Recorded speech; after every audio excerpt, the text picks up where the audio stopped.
Hello viewers, எல்லாரும் எப்படி இருக்கீங்க? இன்றைக்கி இந்த வீடியோவில் நான் உங்களுக்கு ரொம்ப ஃபேமஸான கொப்பரி காரம் ரெசிபி தான் இந்த வீடியோவில் பார்க்க போகிறீங்க.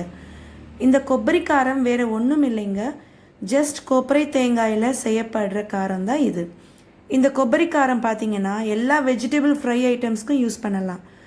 சில்லி பவுடருக்கு பதிலாக இந்த கொப்பரை காரம் யூஸ் பண்ணாலே போதும், அவ்வளோ சுவையான பொரியல்லாம் நல்லா இருக்கும். பொரியல்னு பார்த்திங்கன்னா இப்போது வாழைக்காய், வெண்டைக்காய், அவரைக்காய், பீட்ரூட், கேரட், கோவக்காய், அப்புறம் காலிஃப்ளவர், புடலங்காய், பீன்ஸ், கீரை வகைகள், இந்த மாதிரி பலவிதமான பொரியல் ஐட்டம்ஸ்க்கு நீங்கள் இது யூஸ் பண்ணலாம். இது பொரியலுக்கு மட்டும் இல்லாமல் டிஃபன் ஐட்டம்ஸ்க்கும் நீங்கள் யூஸ் பண்ணலாம். இட்லி, தோசை, மெதுவடை, இந்த மாதிரி சைட் டிஷ்க்கு நீங்கள் இதை வச்சு சாப்பிட்டா சூப்பராக இருக்கும். ஒருவேளை பொரியல் செய்ய டைம் இல்லை அப்படின்னு சொல்கிறவங்களுக்கு வெறும் இந்த ஒயிட் ரைஸில் கொஞ்சம் கொப்பரி காரமோடு சேர்த்து நெய் கலந்து சாப்பிட்டிங்கன்னா அவ்வளோ அருமையாக இருக்கும். எல்லாருமே நினைப்பீங்க இது அவ்வளோ காரமாக இருக்குமோன்னு, ஆனால் நீங்கள் நினைக்கிற மாதிரி அவ்வளோ காரம் இதில் இருக்காது. சரி வாங்க, இதுக்கு தேவையான இன்க்ரீடியன்ட்ஸ் என்னன்றது நம்ம பார்க்கலாம். என்னோடய வீடியோ பார்த்துட்டே இருக்கும்போது ஒருவேளை நடுவில் உங்களுக்கு ரொம்ப பிடிச்சிருந்துன்னா மறக்காமல் சப்ஸ்கிரைப் பண்ணுங்கள், ஷேர் பண்ணுங்கள், கமெண்ட் பண்ணுங்கள்.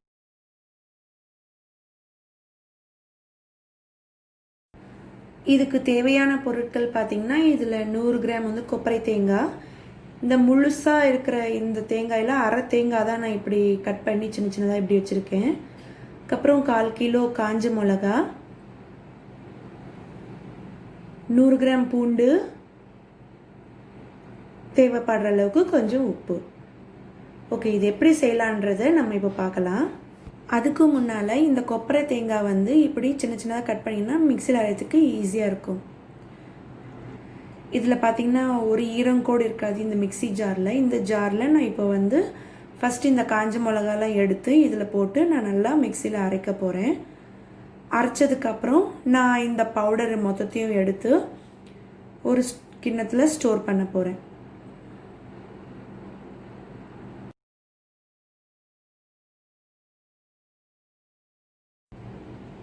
பார்த்திங்களா, இந்த காஞ்ச மிளகாவை அரைச்சாச்சு. பாருங்கள் எவ்வளோ நல்ல பவுடராக இருக்குது. இப்போ இதை வந்து நம்ம தனியாக ஒரு கிண்ணத்தில் இப்போ நம்ம வந்து எடுத்து வைக்க போகிறோம்.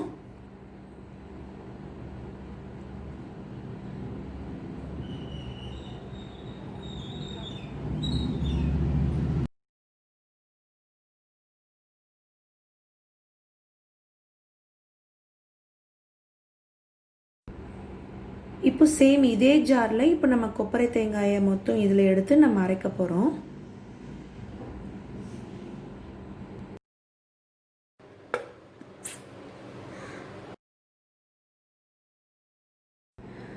பார்த்திங்களா, நம்ம கொப்பரை தேங்காயை நல்லா அரைச்சிட்டோம்.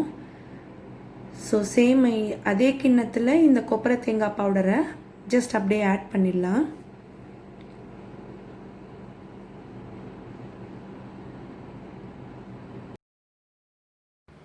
இப்போ இந்த மாதிரி உரலில் வந்து நான் பூண்டு போட்டு இடிக்க போகிறேன். உங்களுக்கு வேணும்னா நீங்கள் மிக்சியில் கூட இடிச்சுக்கலாம். இது மெல்லமாக வந்து நம்ம இப்போ சின்னதாக பொடி பொடியாக பண்ண போகிறோம்.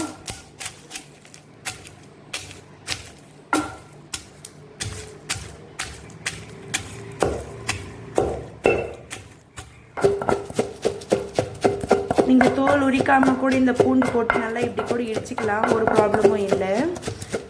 நான் ஏன் இந்த உரலில் போட்டு இடிக்கிறேன்னா இது கொஞ்சம் நல்லா கொஞ்சம் ரொம்ப பேஸ்ட் ஆகாமல் கொஞ்சம் மிருதுவாக இருக்கும்னு சொல்லிட்டு தான் நான் இதில் போட்டு இடிக்கிறேன். பார்த்திங்களா, இதில் வந்து இந்த அளவுக்கு இடித்தா போதும். இப்போ இது கூடவே நம்ம வந்து அந்த பவுடரை பிடிச்சி வச்சுருந்த அந்த பவுடரை வந்து நம்ம இதில் போட்டு மிக்ஸ் பண்ணிடலாம். கொஞ்சம் இடிக்கணும் லைட்டாக.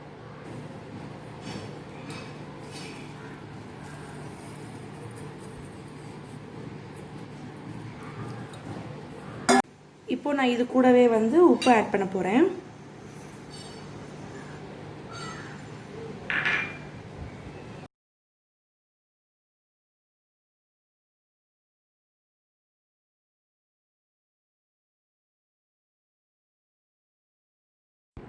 பார்த்திங்கன்னா நான் இதை கொஞ்சம் நல்லா கிளறி விட்டுட்ருக்கேன்.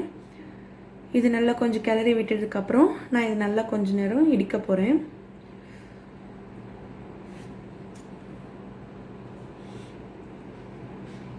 ஒருவேளை நீங்கள் உரலில் யூஸ் பண்ணுற மாதிரி இருந்தால் இப்படி ஒரு 5 மினிட்ஸ் ஜஸ்ட் இடித்தா போதும்.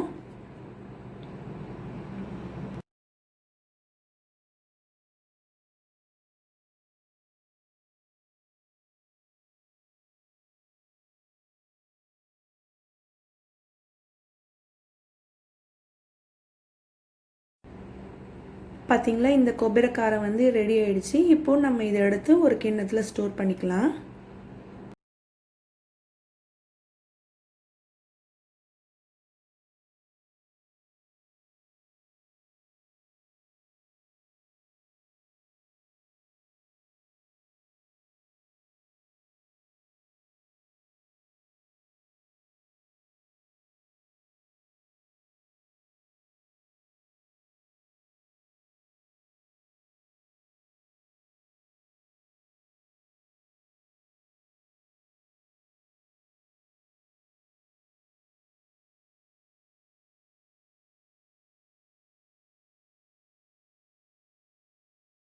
பார்த்தீங்களா, கொబ్బரி காரம் ரெடி ஆயிடுச்சு.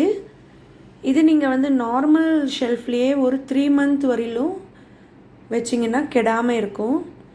பார்த்துருப்பீங்க, என்னோடய இன்க்ரீடியன்ஸில் வந்து நான் உப்பு சேர்த்துருப்பேன். ஸோ அதனால் வந்து இது கெடாமல் நல்லா ஃப்ரெஷ்ஷாகவே இருக்கும். இது நீங்கள் எல்லா வெஜிடபிள் ஃப்ரை ஐட்டம்ஸ்க்கு இது நல்லாவே யூஸ் பண்ணிக்கலாம். ப்ளஸ் இந்த மெதுவடையில் நீங்கள் வந்து சைட் டிஷ்ஷாவோ இல்லை இட்லிக்கு சைட் டிஷ்ஷாவோ இல்லை வேறு ஏதாவது டிஃபன் ஐட்டம்ஸ்க்கு சைட் டிஷ்ஷாக கூட நீங்கள் இது யூஸ் பண்ணிக்கலாம்.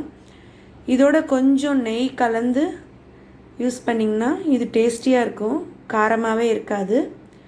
இதை வச்சு நான் ஜஸ்ட் ஒரு சிம்பிள் ஒரு பொரியல் ரெசிப்பியை நான் வந்து உங்களுக்கு நான் காட்டுறேன், பாருங்கள்.